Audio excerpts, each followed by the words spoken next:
மாண்புமிகு சட்டப்பேரவை எதிர்க்கட்சி தலைவர் திரு உதயநிதி ஸ்டாலின் அவர்கள் என்ன சொல்லியிருக்காரு அப்படின்னு பார்த்தீங்கன்னா, சிஎம் சார் நீங்கள் கற்றுக்கிட்டு வர வரைக்கும் இங்கே தமிழ்நாட்டில் சட்டம் ஒழுங்கு தாங்காது, அதுக்கெல்லாம் இங்கே நேரம் இல்லை, ரொம்ப சந்தி சிரிக்குது அப்படின்னு சொல்லியிருக்காரு. இப்போது நம்ம என்ன சொல்கிறோன்னா, திமுக கட்சியை சேர்ந்தவங்க சட்டத்தை மிக அளவில் கற்றுக்கிட்டு மக்களை பற்றி ரொம்ப தெளிவாக தெரிஞ்சுக்கிட்டு இங்கே ஆட்சி செஞ்சாங்க இல்லையா.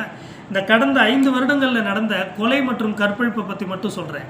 2021 பார்த்தீங்கன்னா 1700 கொலைகள், 22 1690, 2023 1681, 2024 1700, 2025 1900 கொலைகள்.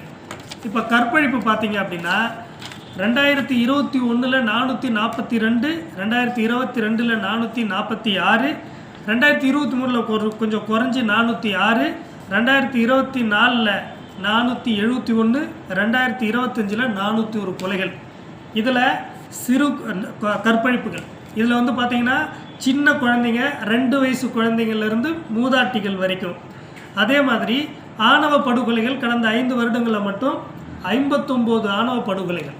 இது எல்லாம் செஞ்சது திமுக ஆட்சி காலத்தான். நீங்கள் என்ன சார் கற்றுக்கிட்டு இது வரைக்கும் நம்ம தமிழ்நாட்டை காப்பாற்றிட்டீங்க? இப்போது நாங்களும் இப்போ நீங்கள் என்ன சொல்கிறீங்கன்னா, இதையத்தானே திமுக ஆட்சி செய்தப்போ நீங்கள் விஜய் அவர்கள் நீங்கள் வந்து சிஎம் சார் பெண்கள் பாதுகாப்பு சரியா அப்படின்னு கேள்வி கேட்டார், அப்போ நாங்கள் மட்டும் கேட்கக்கூடாதா அப்படின்னு நீங்கள் கேட்குறது எனக்கு தெரியுது. நல்லா புரிஞ்சுக்கிங்க. சிஎம் சார் திரு ஸ்டாலின் அவர்கள் கட்சி ஆரம்பித்து அல்லது ஆட்சிக்கு 6 மாதத்துலேயோ 1 வருஷத்துலேயோ 2 வருஷத்துலேயோ 3 வருஷத்துலேயோ 4 வருஷத்துலேயோ இங்கே யாரும் அந்த கேள்வியை கேட்கல. 5 வருடம் முடிந்த பிறகு தேர்தல் பரப்புரை ஆரம்பித்த பிறகு தேர்தல் நேரத்தில் இந்த 5 வருஷமாக இத்தனை தொடர் கொலைகளுக்கு நீங்கள் செய்த நடவடிக்கைகள் என்ன?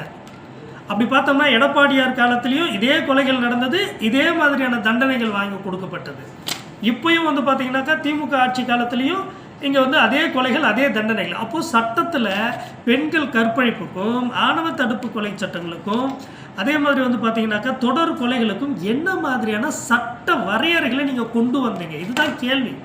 இதை சரியாக புரிஞ்சிக்காத இந்த இந்த அவதூறு அறிவாலயம் இருக்குது இல்லைங்களா, இவங்க என்ன சொல்கிறாங்க அப்படின்னா, இம்மிடியட்டாக நீங்கள் சார் சிஎம் சார் கொசு கடிச்சிச்சு சார், சிஎம் சார் நீங்கள் பதில் சொல்லணும்னு சொல்கிறதோ, சிஎம் சார் பக்கத்து வீட்டு பையன் எங்கள் வீட்டில் உச்சா பண்ணிட்டார் சார் சின்ன குட்டி பையன், அதுக்கு சொல்கிறதோ, ஏதோ ஒரு சின்ன பிரச்சனை சிஎம் சார் நீங்கள் எங்களுக்கு நேரடியாக ஃபோன் பண்ணுங்கன்னு சொல்கிறதோ, இதுதானான்னு சொல்லிட்டு கதறது இருக்குல்ல. இது ஏன் நடக்குது அப்படின்னா, திமுக தலைவர் தோல்வி அடைஞ்சது பிறகு சமூக வலைதளத்தை நம்ம பயன்படுத்தணும்னு சொன்னாலும் சொல்லிட்டாரு. இதில் தான் ரொம்ப தேர்தல் இருக்குது அப்படின்னு நினச்சிக்கிட்டு சமூக வலைதளத்தில் திறந்தாலே ஒரே கதறல்.